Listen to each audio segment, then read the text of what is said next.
કેમ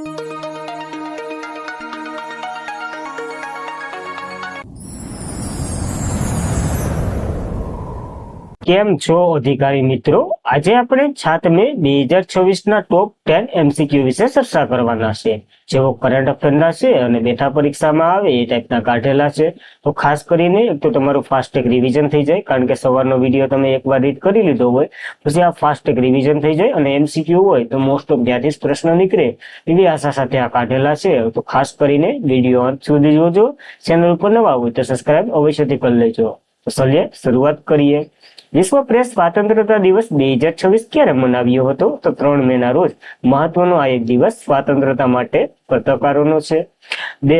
કે દેશે થોમસ કપ જીત્યો અને તે દેશ જ ઉબેર કપનો રનરઅપ દેશ બની અને આ નામ એ દેશનું જણાવવાનું કીધું છે. સાયના જીત્યું છે, એટલે કે સાયનાએ થોમસ કપ જીત્યો છે અને થોમસ કપમાં ભારતે બ્રોન્ઝ મેડલ જીત્યો છે.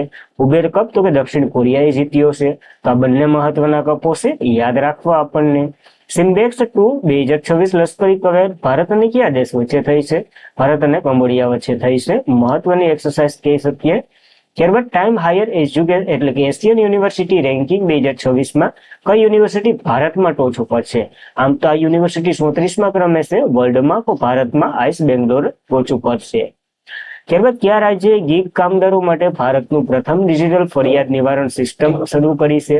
તો કેરળ તો નહીં, પણ કર્ણાટકે શરૂ કરી છે. સીધારામૈયા ઉભા અને કેરળ કેમ યાદ આવે? થોડીક મિસ્ટેક થયા કરે.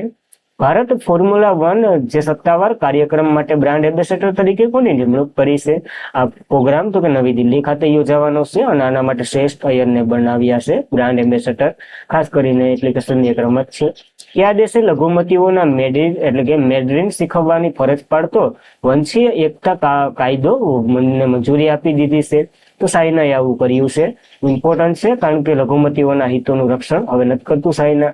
તાજેતરમાં જ કોને પ્રસાર ભારતીના અધ્યક્ષ તરીકે નિમણૂક કરી છે? પ્રસૂન જોશીની નિમણૂક કરવામાં આવી છે આ પદ માટે. ઇમ્પોર્ટન્ટ છે.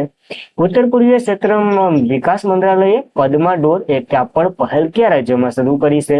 તો મધ્યપ્રદેશથી શરૂ કરી છે. ખાસ કરીને 2 કાપડોને ભેરું કરી અને એક નવી ડિઝાઇન બનાવવાનો ઉદ્દેશ્ય છે.